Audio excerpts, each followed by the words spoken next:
એક જન્મના બિંદુથી શરૂ થઈને મૃત્યુના બિંદુ સુધીની એક લાંબી રેખા, એ બે બિંદુ વચ્ચેની એક લીટી, એનું નામ જીવન. What is the definition of life? એ વિશે કેટલું બધું બોલાયું છે. તો અહીંયા ત્રણ શબ્દો મહત્વના છે. પહેલું તો જીવન. એક બહુ જ મોટો વર્ગ પૃથ્વી ઉપર એવું જીવન જીવે છે જેને જીવનની ખબર જ નથી. એક ધમણની જેમ સતત ચાલતા ફેફસા ધરાવે છે. એક સ્વતઃ ચાલતું સંગણક કમ્પ્યુટર એવું એક બ્રેઇન ધરાવે છે જે સતત દોડ્યા કરે છે. એક સતત ચાલતા અગ્નિની જેમ જઠર ધરાવે છે જ્યાંથી સતત જ્વાળા પ્રગટ્યા કરે છે, સમયે સમયે ભૂખ લાગ્યા કરે છે. આવી કેટલીક શારીરિક પ્રવૃત્તિઓ માત્ર કરે છે, પણ એને ખબર નથી કે આ શું છે. એક વખત એક રબારી ભરવાડ માર્ગે ચાલ્યો જતો હતો, અને માર્ગે ચાલ્યો જતો હતો, રસ્તામાં એને કંઈક ચમકતો પથ્થરો દેખાયો. એ ચમકતો પથ્થરો એને સારો લાગ્યો, એટલે એની બકરીની કોટમાં એક દોરો લઈને બાંધ્યો, અને એ પથ્થરો લઈને જતો હતો.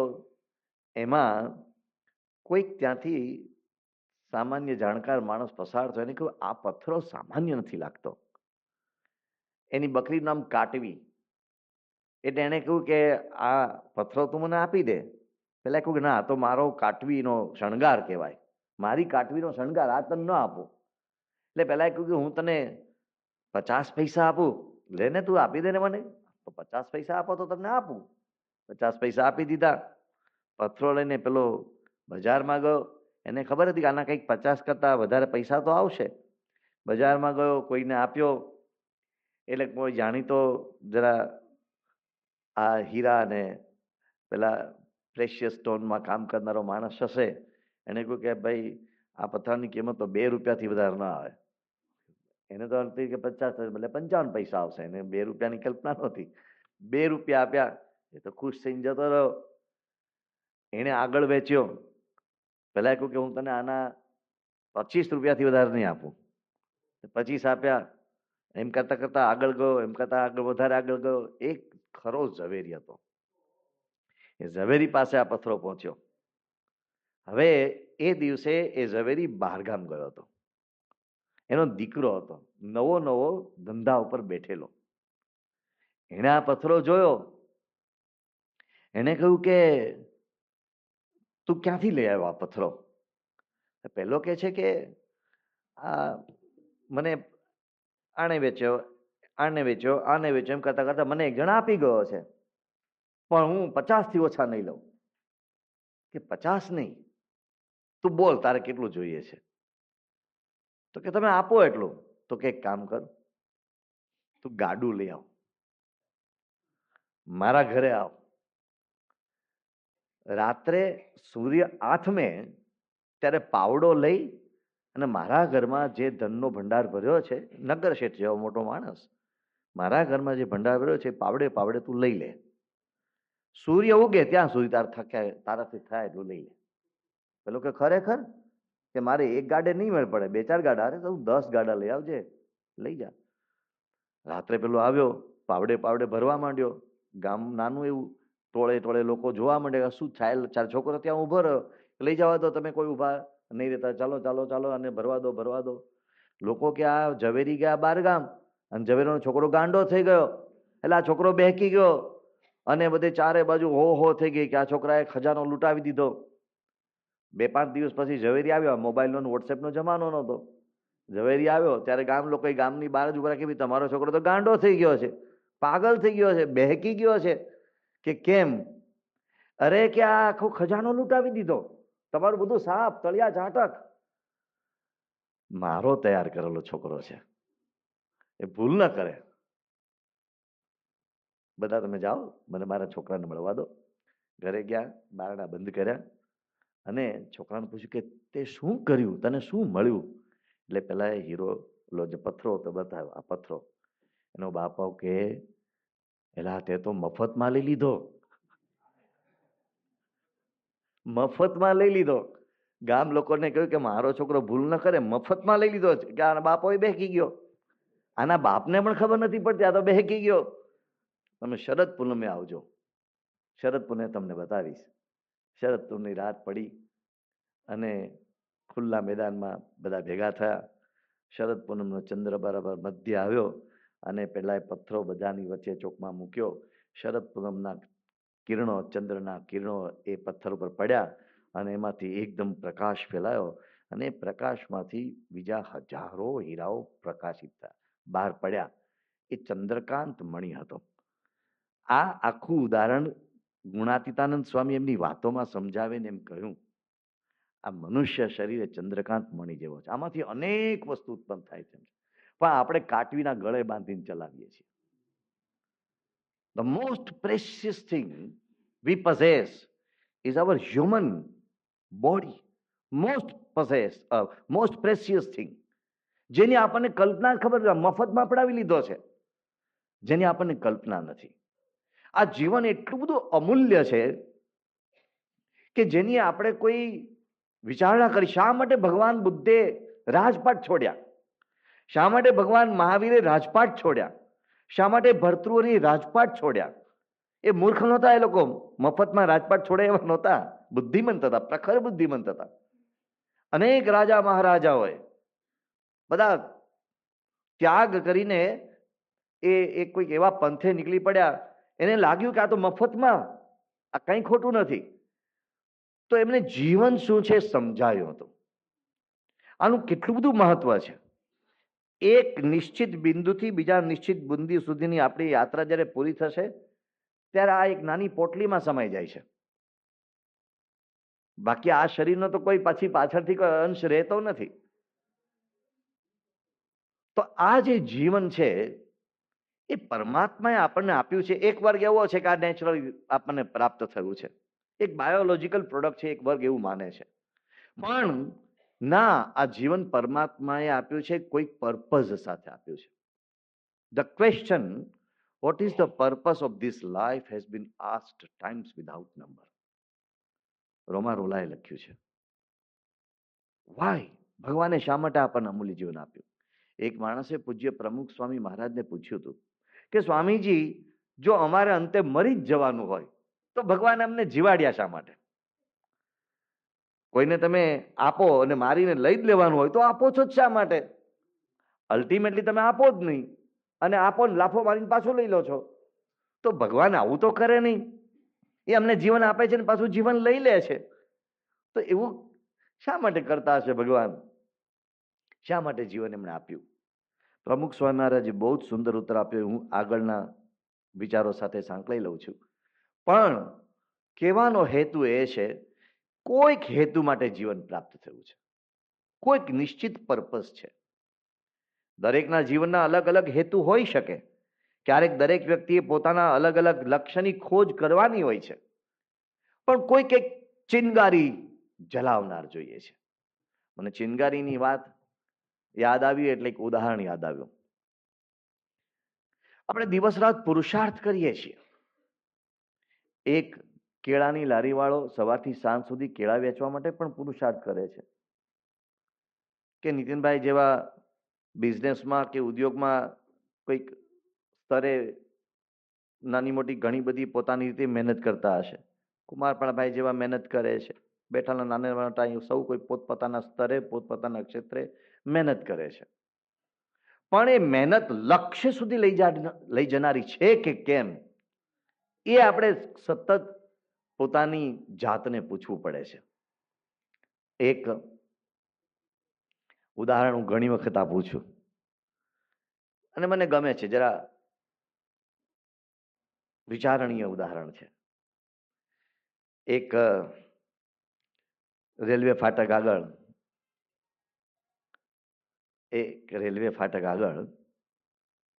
એક એક્સિડન્ટ થયો. એક્સિડન્ટમાં ફાટક પાસે પેલું આમ પાડવાનો રોડ નહોતો, દંડો નહોતો, પણ ખુલ્લું જ હતો ને ત્યાં એક લાલટેન જગાવીને માણસ ઉભો રહે. ચેતવણી આપે કે ટ્રેન પસાર થઈ રહી છે એવી વ્યવસ્થા હતી. પણ એમ છતાં એક માણસ મૃત્યુ પામ્યો, રેલવેની નીચે કપાઈને મૃત્યુ પામ્યો.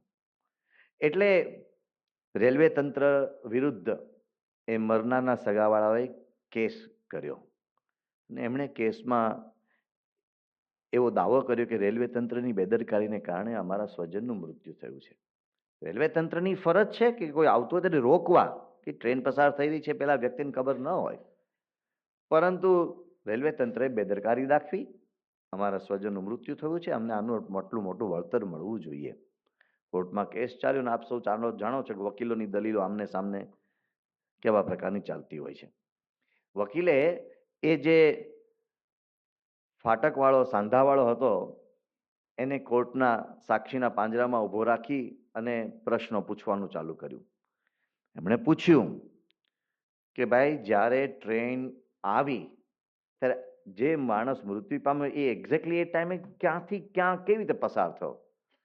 એ પેલા માણસે કહ્યું કે સર, મારું કામ લાલટેન હલાવવાનું હતું. લાલટેન એટલે ફાનસ, અને મેં એ લાલટેન હલાવ્યું હતું, મને આટલી ખબર છે. વળી પાછું વકીલે પૂછ્યું, વકીલનો તો સ્વભાવ છે કે એને જરા બધા ટેઢા મેઢા સવાલો કરે, એને પૂછ્યું કે ભાઈ, જ્યારે પેલો માણસ મૃત્યુ પામ્યો ત્યારે ચીસ પડી હશે એના મોઢામાંથી, તો ચીસ પડી ત્યારે તે આજુબાજુ પહેલું શું જોયું? કે સાહેબ, મારું કામ તો લાલટેન હલાવવાનું હતું અને મેં લાલટેન હલાવ્યું હતું. એમ નહીં, એ જ્યારે ચીસ પડી ત્યારે લોકો દોડીને આવ્યા હશે કેટલાક, એમાંથી તને કોઈના ચહેરા યાદ છે? સાહેબ, મારું કામ તો લાલટેન હલાવવાનું છે અને મેં મારું લાલટેન હલાવ્યું હતું. પણ એ જ્યારે લોકો દોડીને આવ્યા અને તને કોઈને ચહેરા યાદ નહોતો, એ લોકો જે કંઈ વાત કરતા હશે એના કોઈ શબ્દો તને યાદ છે? એ લોકો જે કંઈ બોલતા હોય એના તને કઈ શબ્દો યાદ છે? સાહેબ, કાંઈ જ ખબર નથી, મારું કામ લાલટેન હલાવવાનું છે અને મેં લાલટેન હલાવ્યું હતું. એટલા બધા વકીલે સવાલ પૂછ્યા, બધાના જવાબ આની પાસે એક સ્ટાન્ડર્ડ વાક્ય હતું, મારું કામ લાલટેન હલાવવાનું છે અને મેં મારું લાલટેન હલાવ્યું હતું. જજ કંટાળ્યા. જે કોઈ આ એકની એક વાત કરે છે, તમે ગમે એટલા સવાલો પૂછો એની પાસે એક જ જવાબ છે, તમે વાત પડતી મૂકો અને પ્રૂવ થાય છે રેલવે તંત્ર એની ફરજ બજાવી છે, લાલટેન હલાવ્યું મતલબ એમ કે ચેતવણી આપી દીધી. હવે છતાંય પેલો માણસ મૃત્યુ પામ્યો છે, ચેતવણી આપવા છતાં પણ તો એ મરનારની પોતાની જવાબદારી બની જાય છે. વાત પૂરી કરો, કેસ ડિસમિસ કરો, વાત પતી ગઈ. બીજે દિવસે રેલવે તંત્રના જનરલ મેનેજરે એ ફાટકવાળા સાંધાવાળાને પોતાની કેબિનમાં બોલાવ્યો અને કહે, congratulation, you have done wonderful thing. કે સાહેબ, મારું કામ તો લાલટેન હલાવવાનું છે અને મેં લાલટેન હલાવ્યું હતું. કે મને ખબર છે તારું કામ લાલટેન હલાવવાનું છે, લાલટેન હલાવ્યું હતું, પણ you have done really good thing. તારી જગ્યાએ જો હું હોઉં તો હું પણ ભૂલ કરી બેસું, કારણ કે વકીલો સવાલ પૂછે એટલે આપણે ક્યારેક ભરાઈ જઈએ. પણ ના સાહેબ, મારું કામ તો લાલટેન હલાવવાનું હતું અને મેં લાલટેન હલાવ્યું. અરે ના, હું તને અભિનંદન આપું છું, હું તને બિરદાવું છું. તારી જગ્યાએ હોઉં તો હું મૂંઝવણમાં મુકાઈ જાઉં. તને કોઈ જ મૂંઝવણ નહોતી થતી? ના સાહેબ, એક મૂંઝવણ થતી હતી, બાકી કોઈ મૂંઝવણ નહોતી. કે કેમ? કે સામેવાળા સાહેબ મને કેટલા બધા સવાલો પૂછતા હતા, હું એક જવાબ આપતો હતો કે મારું કામ લાલટેન હલાવવાનું છે અને મેં લાલટેન હલાવ્યું હતું. મને મૂંઝવણ એ વાતની હતી કે સાહેબ એમ પૂછે કે અંદર દીવો ચેતાયો હતો, એમ સવાલ પૂછશે તો હું શું જવાબ આપીશ? From early morning to late night આપણે જે પ્રયાસ કરીએ છીએ એ લાલટેન હલાવવા જેવા છે. જીવન લક્ષ્ય શોધીને આપણે કરીએ છીએ ત્યારે આ દીવો ચેતાવા જેવું કામ છે. મહેનત તો કરીએ છીએ, પણ દીવો ચેતાયો છે કે નહીં, લક્ષ્યની ખબર છે કે નહીં, બહુ અઘરી બાબત છે. We are living a very uncertain life, most uncertain life. અરે કાલે તો કાકા હતા, તો ખબર નહીં જમ્યા પછી ગયા. આવા સમાચારો આપણે સાંભળીએ છીએ. આવી એક અનિશ્ચિત જિંદગી આપણે જીવી રહ્યા છીએ. One of the most precious thing, બહુ જ અમૂલ્ય વસ્તુ, one of the most precious things, એટલે જેને આપણે કોઈ તુલના ન કરી શકીએ એવી અમૂલ્ય વસ્તુ છે. એક પ્રોફેસર બોરોવિટ્સ નામના અમેરિકન સાયન્ટિસ્ટે ઘણા વર્ષો પહેલા માનવ શરીરની કિંમત આંકવાનો પ્રયાસ કર્યો હતો. એને $6,000 ટ્રિલિયન એવું એને જાહેર કર્યું હતું. $6,000 ટ્રિલિયન એને જાહેર કર્યું હતું અરાઉન્ડ 1980ના દાયકામાં. હવે અત્યારે ટ્રમ્પ સાહેબના શાસનમાં ડોલરની કિંમત શું છે મને ખબર નથી. પણ જો કે ટ્રમ્પ સાહેબની કિંમત પણ ખબર નથી, એ પણ એક બહુ અઘરી બાબત છે. પણ એ $6,000 ટ્રિલિયન એને આજે આપણે રૂપિયામાં ગણવું હોય તો કેલ્ક્યુલેટર, ખબર નહીં બધાના કેલ્ક્યુલેટરમાં એટલા આંકડા આવતા હશે કે કેમ, પણ એમને આપણે ગણવા જઈએ તો 90 રૂપિયા પકડીને ચાલીએ. મેં હમણાં રસ્તામાં પૂછ્યું કે શું આવશે ડોલરનો ભાવ, તો કોઈ કહ્યું કે 90 ની આસપાસ ચાલતો હોય છે. આપણે 90 રૂપિયા પકડીને ચાલીએ તો $6,000 ટ્રિલિયન, 90 છકે 54, અને ઉપર બીજા 16 મીંડા થાય. હવે એ ટ્રિલિયન બ્રિટિશ ટ્રિલિયન ગણીએ છીએ કે અમેરિકન ટ્રિલિયન ગણીએ છીએ એ પ્રમાણે 3 મીંડા આગળ પાછળ થશે. પણ 54 ઉપર 16 મીંડા થાય એટલી રકમ માનવ શરીરની થાય. હવે મારે અમદાવાદ વાસીઓ, ખાસ કરીને ગુજરાત વાસીઓ, એક બાબતમાં માહિર હોય તો વ્યાજની બાબતમાં. જ્યારે ભગવાને આપણને જન્મ આપ્યો ત્યારે માનવ શરીરની કિંમત $6,000 ટ્રિલિયન. પછી અમુક વર્ષે વ્યાજ સહિત કિંમત વધે કે નહીં? અમુક લોકોની કિંમત ઘટે છે. તમે વિચાર કરો, $6,000 ટ્રિલિયન એટલે વ્યાજ સહિત તમે ગણવા જાઓ તો ક્યાં પહોંચે આનું મૂલ્ય? ક્યાં પહોંચે? હવે એને 1980ના દાયકાની વાત કરેલી, અત્યારે તો ખબર નહીં એની શું કિંમત હશે. આવું મોંઘું માનવ શરીર અચાનક જ કોઈક લઈ લે છે. કોઈક શબ્દ વાપરું છું, અચાનક જ આપણી જાણ બહાર. આપણને અગાઉથી કહે પણ નહીં કે ભાઈ તારીખ 14મી પછી આપણે છેલ્લો દિવસ હોય યાર, એવું આપણને કોઈ કહે પણ નહીં. એવું આપણને કોઈ અગાઉથી એક ઈમેલ મોકલે, તાર મોકલે. હવે તો તારનો જમાનો ગયો, પણ વોટ્સએપનો મેસેજ આવે અને ગભરાઈ જવાય. રાત્રે 2 વાગે અચાનક કોઈક આપણને કે સવારે 6 વાગ્યા સુધીનો ટાઈમ છે દોસ્ત, તાર જે કરવું એ કરી લે. અને પછી આપણે જે આફળા ફાફડા થઈએ.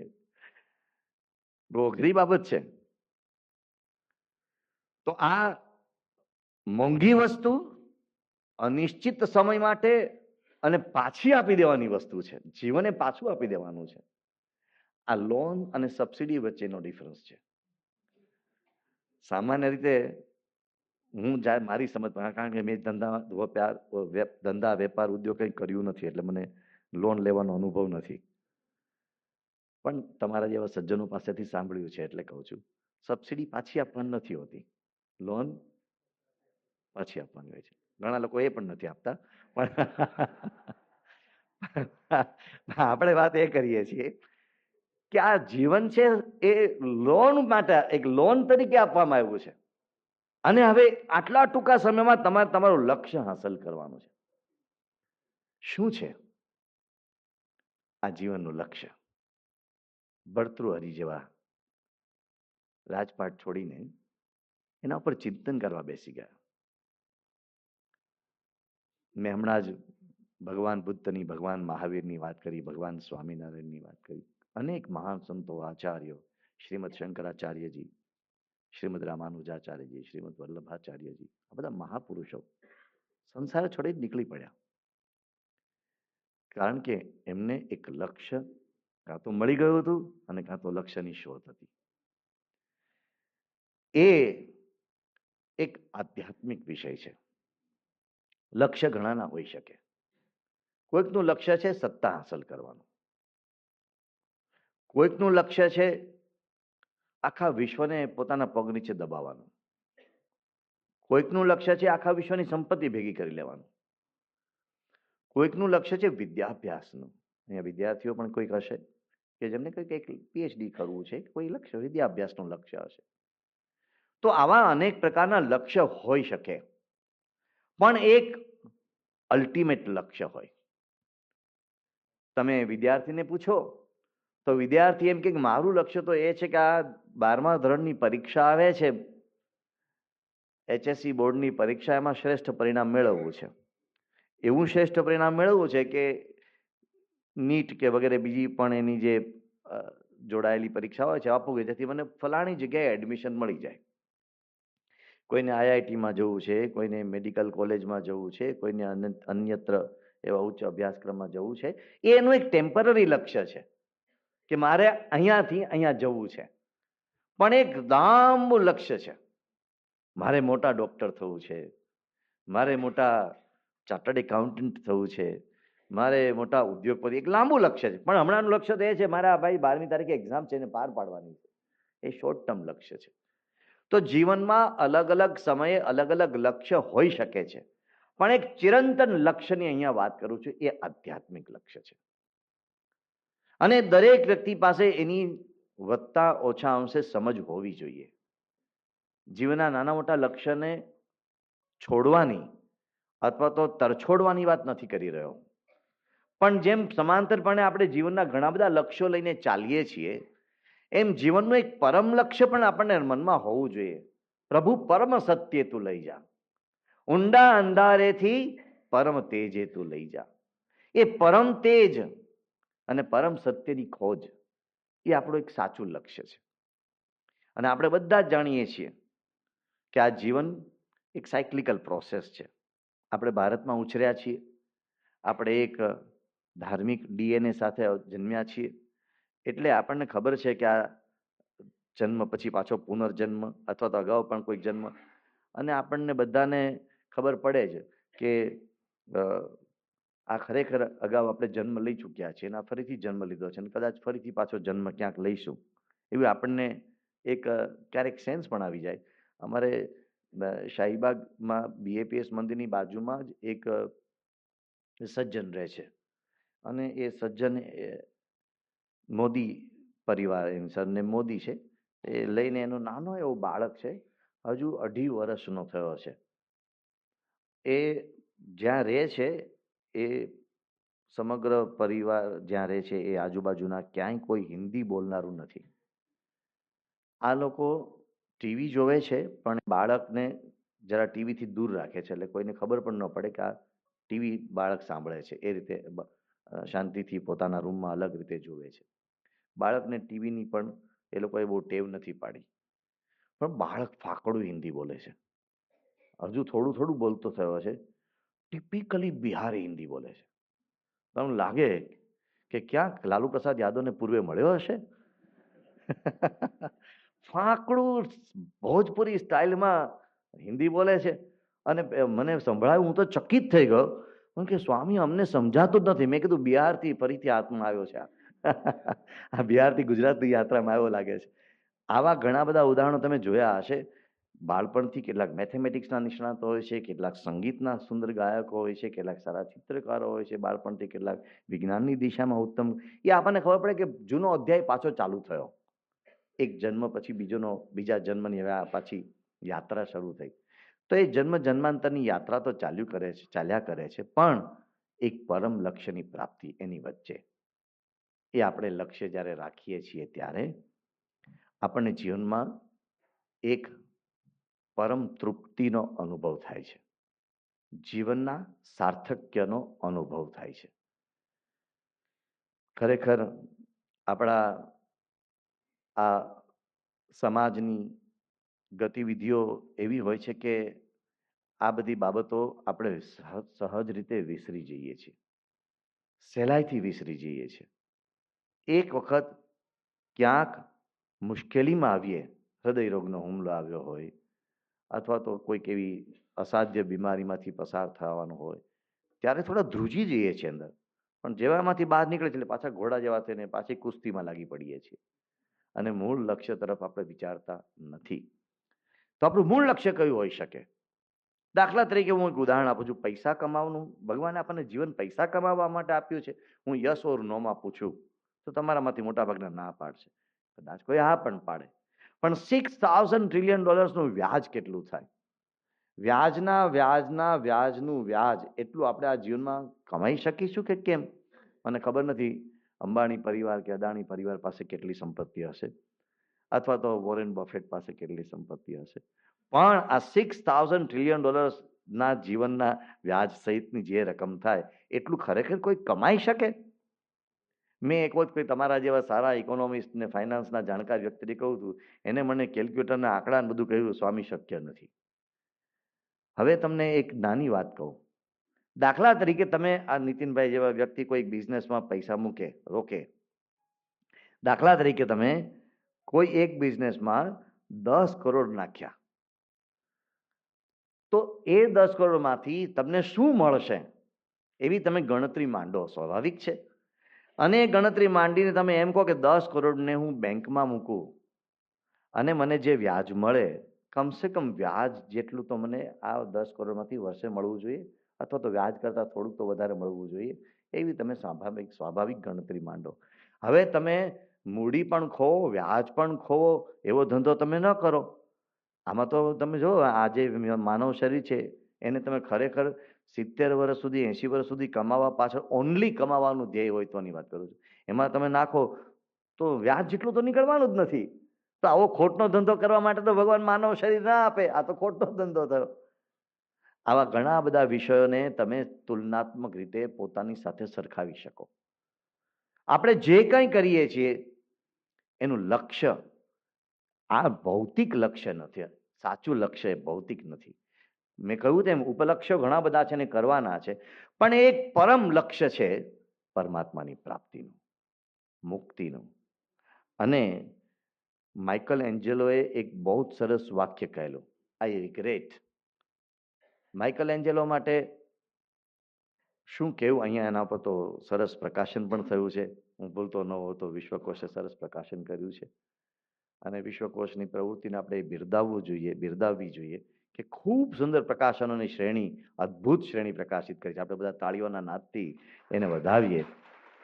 તો માઇકલ એન્જેલોની વાત કરી રહ્યો હતો. માઇકલ એન્જેલોની એગની એન્ડ એક્સ્ટસી નામનું એક પુસ્તક ઘણા વર્ષો પહેલા મેં વાંચેલું. એટલે માઇકલ એન્જેલો કેટલો બધો મહાન કલાકાર. હું થોડા સમય પહેલા યુરોપમાં રોમ ગયો હતો, અને રોમમાં અમને એક જગ્યાએ લઈ ગયા, ફ્લોરેન્સમાં, અને ત્યાં માઇકલ એન્જેલોના 4 વણ ઘડાયેલા, એટલે પૂરા ન ઘડાયા હોય એવા ધી સ્લેબ્સ, એ 4 સ્ટેચ્યુ જોયા. શું સ્ટેચ્યુ! ઘડાયા નથી, પૂરા નહોતા ઘડાયા, અધૂરા ઘડાયેલા પડી રહ્યા છે. હવે એને અધૂરા છોડ્યા કે પડી રહ્યા એ ભગવાન જાણે, પણ શું એના સ્ટેચ્યુ છે. પિએટા, મધર મેરી જીસસ ક્રાઇસ્ટને ક્રોસ ઉપરથી ઉતાર્યા પછી પોતાના ખોળામાં લઈને બેઠા છે, એનું એણે શિલ્પ ત્યાં કર્યું છે, જે સેન્ટ પીટર્સ બઝેલિકામાં રોમમાં છે, વેટિકનમાં છે. શું શિલ્પ બનાવ્યું છે! જ્યારે એ શિલ્પ એણે લિયોનાર્ડો વિન્સીએ જોયું, ત્યારે લિયોનાર્ડો વિન્સીએ એક વાક્ય કહ્યું. એણે કહ્યું કે Michelangelo has murdered the art. એણે શિલ્પકલાનું ખૂન કરી નાખ્યું. કોઈકે કહ્યું, ખૂન કરી નાખ્યું? આટલું અદ્ભુત શિલ્પ હમણાં માતા મેરી બોલી ઉઠશે, હમણાં જીસસના મુખમાંથી આહા અવાજ નીકળશે, એટલું અદ્ભુત બનાવ્યું છે, તમે ખૂન કરી નાખ્યું એમ કહો છો? એ કે હું એટલા માટે કહું છું કે આનાથી વધુ દુનિયામાં કોઈ સારું નહીં કરી શકાય. ફૂલ સ્ટોપ આવી ગયો. એવું માઇકલ એન્જેલોનું વ્યક્તિત્વ. માઇકલ એન્જેલો ઉપર કેટલું બધું કામ થયું. એમાં બીબીસીએ એક પ્રયોગ કર્યો, જે સિસ્ટીન ચેપલમાં માઇકલ એન્જેલોએ એની જે સીલિંગની સરસ ચિત્રકલા કરી છે, તો એણે જેનેસિસ, એટલે કે પૃથ્વીની ઉત્પત્તિ, સૃષ્ટિની ઉત્પત્તિની બધી બિબ્લિકલ માન્યતાઓ એણે ત્યાં દોરી છે. એણે કેવી રીતે દોરી હશે, કારણ કે આમ ઊંધા પડીને દોરવાનું, અને ઊંચી સીલિંગ, 60 ફૂટ ઊંચી સીલિંગ, અને એને દોરવાનું, એનું ડોકું કેવી રીતે રહ્યું હશે, એની ડોક કેવી રીતે રહી ગઈ હશે, એના ઉપર બીબીસીએ એક પ્રયોગ કર્યો. બ્રિટનના શ્રેષ્ઠ ચિત્રકારોને આવી એક પ્લાયવુડમાંથી સીલિંગ બનાવી આપી, એ સાઇઝની, કે તમે ચિત્ર દોરો, અને બધાને, કોકને સર્વાઇકલનો પ્રોબ્લેમ થઈ ગયો, અને કોકને મણકાનો પ્રોબ્લેમ થઈ ગયો, કોકને કાયમ માટે હાથમાંથી પીછી છૂટી ગઈ, એવા બધા દ્રશ્યો થયા. કેવી રીતે એણે કર્યું હશે માઇકલ એન્જેલોએ! સમર્પિત. એનું ડેવિડ સ્ટેચ્યુ જુઓ, કે એની પિએટાની મેં હમણાં વાત કરી, કે સિસ્ટીન ચેપલના ચિત્રો જુઓ, એનો ડોનાતેલો, શું કહેવાય આપણે,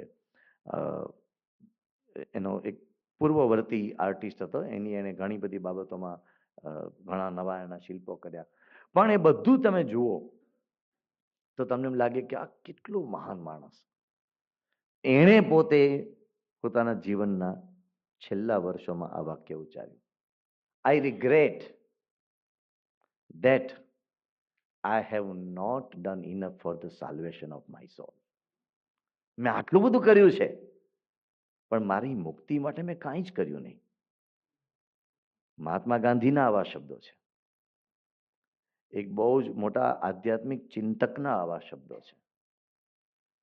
તો આ બધા જ જ્યારે આપણે એક એક સૂત્રમાં સાથે પરોવીએ છીએ ત્યારે આપણને એટલું તો સમજાય છે, ભગવાન શ્રી કૃષ્ણે ભગવદ્ ગીતામાં પણ કહ્યું છે અને શ્રીમદ આદિશંકરાચાર્યજી એમના સ્તોત્રમાં પણ કહ્યું છે. શ્રીમદ આદિશંકરાચાર્યજીએ કહ્યું કે પુનરપી જનનમ પુનરપી મરણમ પુનરપી જનની જેઠરે શયનમ ય સંસારે ખલુ દુસ્તારે નહીં નહીં રક્ષતી ડુકરે કરણમ. તો આ મનુષ્ય શરીર શા માટે પ્રાપ્ત થયું છે? પુનરપી જનનમ પુનરપી મરણમ, એ તો ચાલુ જ છે. એની વચ્ચે આપણને વેદ વ્યાસજીનો મંત્ર યાદ આવે છે. એમણે મહાભારતમાં એ મંત્ર આપ્યો છે. એમણે કહ્યું કે આલોડ્ય સર્વશાસ્ત્રાણી વિચાર્ય ચ પુનઃ પુનઃ. મેં બધા જ શાસ્ત્રો એટલે શું? ચિંતન. શાસ્ત્રો એટલે માત્ર પોથીઓ નહીં, શાસ્ત્ર એટલે માત્ર કોઈ ધાર્મિક બધી વાતોનો ભંડાર નહીં, પણ કેટલા વર્ષોની તપસ્યા અને કેટલું બધું ચિંતન, એનો એક ખજાનો. તો આલોડ્ય સર્વશાસ્ત્રાણી વિચાર્ય ચ પુનઃ પુનઃ. મેં બહુ જ વિચાર કર્યો, વારંવાર વિચાર કર્યો. ઇદમેકમ સુનિષ્પન્નમ, એક વસ્તુ મને પ્રાપ્ત થઈ. હવે આ બહુ મોટી વાત છે. આપણે કોઈકની એક્સપર્ટની સલાહ લઈએ ને, ખાસ કરીને દાખલા તરીકે તમારે લીગલ મેટર્સ હોય તો તમારે કોઈ એક્સપર્ટની સલાહ લેવાની હોય.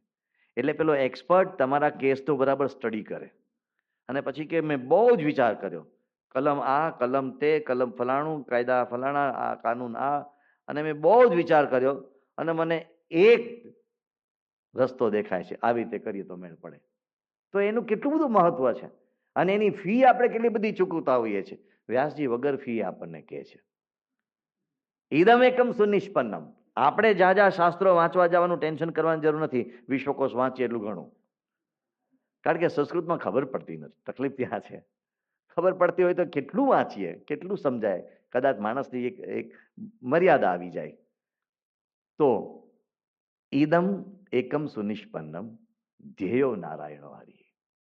પરમાત્માને પ્રાપ્ત કરવા તમે જે પરમાત્માને માનતા હો, જે પરમાત્મામાં તમારી શ્રદ્ધા હોય, પરમાત્મામાં એનો સાક્ષાત્કાર કરવો, એક લક્ષ્ય હોવું જોઈએ.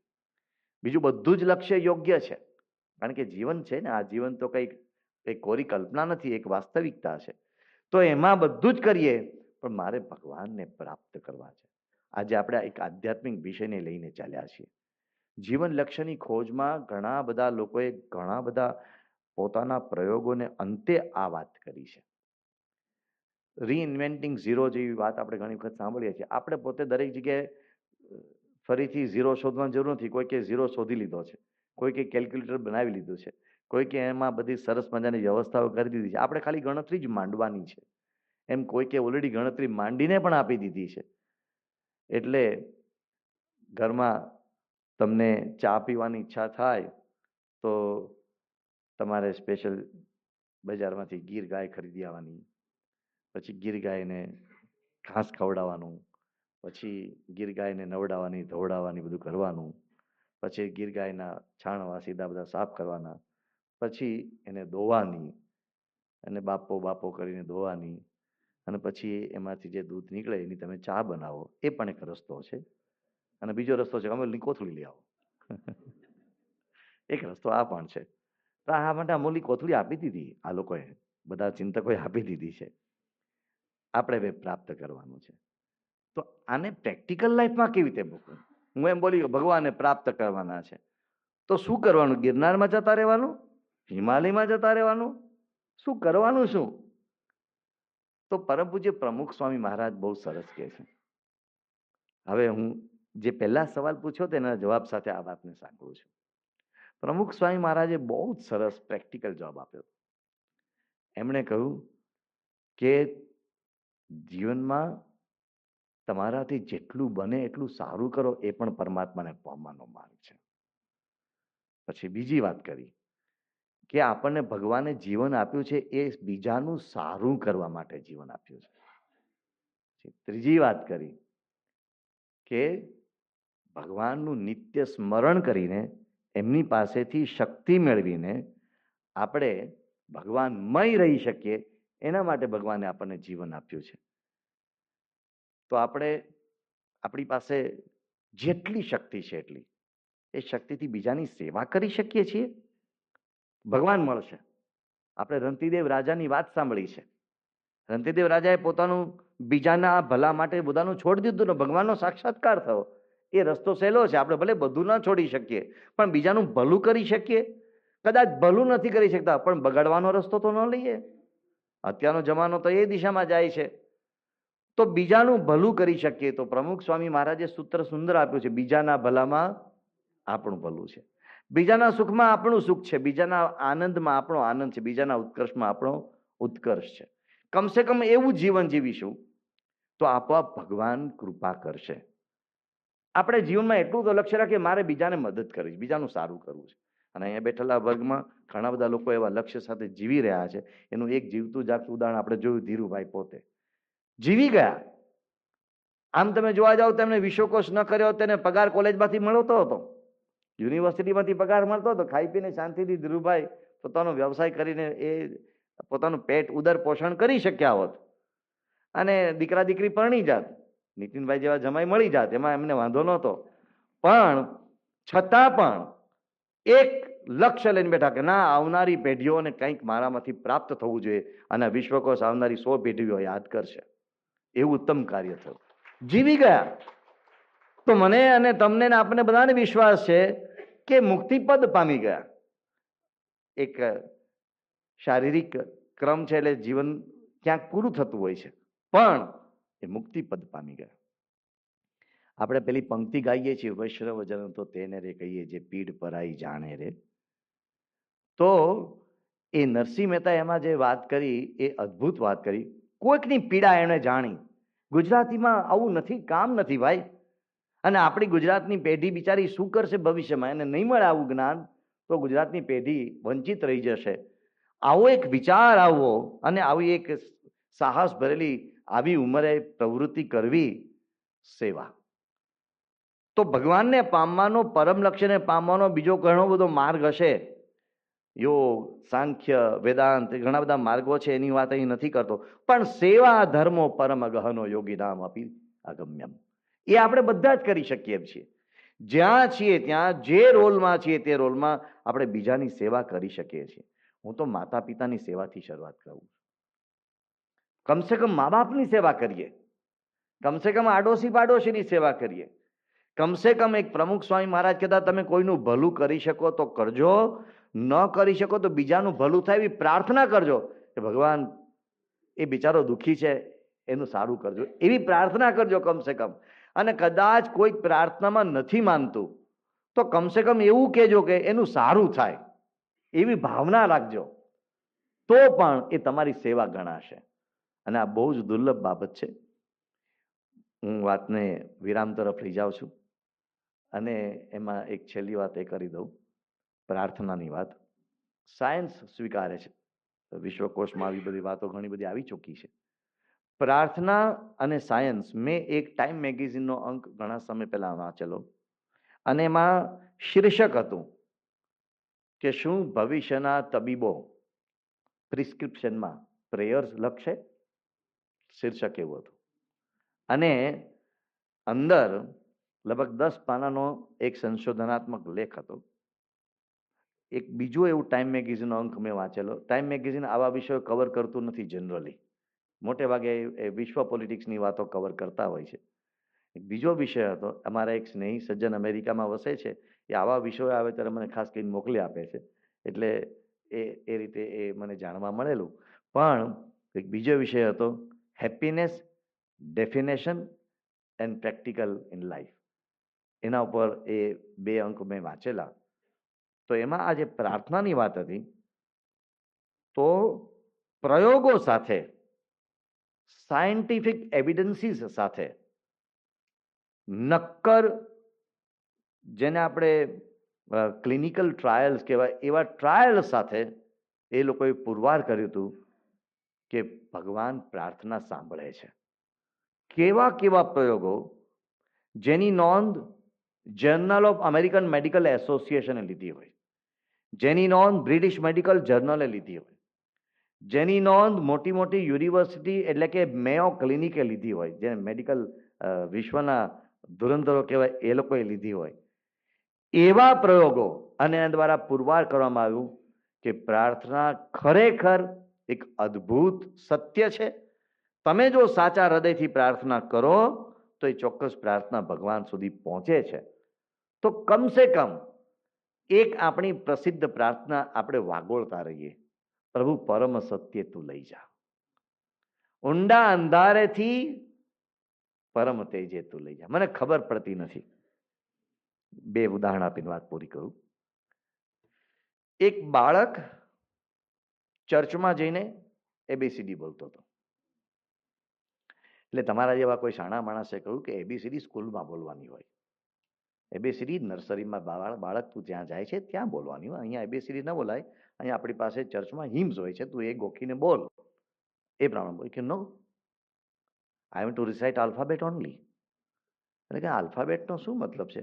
એ કે જો મારે ભગવાનને કંઈક પ્રાર્થના કરવી છે, પણ મને ખબર નથી કે મારે શું પ્રાર્થના કરવી, એટલે હું એબીસીડી બોલીને ભગવાનને કહું છું કે આમાંથી તને મારે માટે જે પ્રાર્થના લાગતી હોય એ તું તારી જાતે વાક્યો ગોઠવી લેજે. મને ખબર પડતી નથી મારે શું પ્રાર્થના કરવી. એ વિશ્વાસ છે. અને વિશ્વયુદ્ધ બીજા પછી એક ઘવાયેલો સૈનિક એ ચર્ચમાં જતો હતો, અને આપ જાણો છો કે ફ્રાન્સ નાસ્તિક દેશ છે ઘણે અંશે, એટલે એ ઘવાયેલો એક પગે લંગડો, હાથમાં ઘોડી લઈ અને લંગડાતો એક સોલ્જર સૈનિક એ ચર્ચમાં અંદર દાખલ થતો તો બહાર બધા મશ્કરા લોકો, જેમ આપણે પાનના ગલ્લે એક વર્ગ બેઠો હોય છે ઘણી વખત, એમ બહાર ત્યાં એક વર્ગ બેઠો હતો, અને એ આ ત્યાં જતો હતો એટલે બધા એની મશ્કરી કરવા લાગ્યા. એટલે પેલો જે અંદર જતો હતો એ બધા પાછો વળ્યો અને કે ભાઈ બોલો શું છે તમારે? એટલે બધા પેલા મશ્કરી કરનારા બોલવા લાગ્યા કે આ તું મૂર્ખ માણસ છે, શું તને ફાયદો શું થવાનો ચર્ચમાં? એ કે હું ત્યાં જઈને પ્રાર્થના કરીશ. એટલે બધા વધારે જોરથી હસવા માંડ્યા. તું પ્રાર્થના કરીશ એટલે તને એમ લાગે છે કે તને ભગવાન નવો પગ ઉગાડી આપશે? એ પગ તારો કપાઈ ગયો ત્યાં નવો પગ ઉગશે? એણે કહ્યું કે ના, હું એવા ચમત્કારની અપેક્ષા સાથે નથી જતો, હું એવા એક ભાવ સાથે જાઉં છું કે હું ચર્ચમાં જઈશ, ભગવાનને પ્રાર્થના કરીશ, એના કારણે એક પગે કેવી રીતે સારામાં સારું જીવન જીવી શકાય એની મને ભગવાન શક્તિ આપશે. તમે લોકો 2 પગે જીવન જીવો છો, એના કરતા 1 પગે હું સારું જીવન જીવી શકીશ, એ શક્તિ મને ભગવાન આપશે. એ શ્રદ્ધા છે મારી. તો આ જીવન લક્ષ્યની આપણે વાતો કરી રહ્યા છીએ ત્યારે બહુ અઘરી બાબત છે. શું લક્ષ્ય, કેવું લક્ષ્ય, કેવી રીતે પામવું, કેવી રીતે એ સુધી પહોંચવું, એ બધી બાબતો આપણને ખબર નથી. એટલે આપણે સરળ વાત ઉપર આવી જઈએ, જેટલું બને એટલું જીવનમાં બીજાનું સારું કરીએ અને બીજાની સેવા કરીએ, અને એક પ્રાર્થનાનો રસ્તો લઈએ. નિત્ય પ્રાર્થના, રોજ સવાર સાંજ ઘરમાંથી નીકળતા પહેલા, સાંજે ઘરમાં આવી એટલે ફરીથી, અને દિવસ દરમિયાન જ્યાં પણ તક મળે ત્યાં પણ પ્રાર્થનાનો રસ્તો લઈએ. શું પ્રાર્થના કરવી?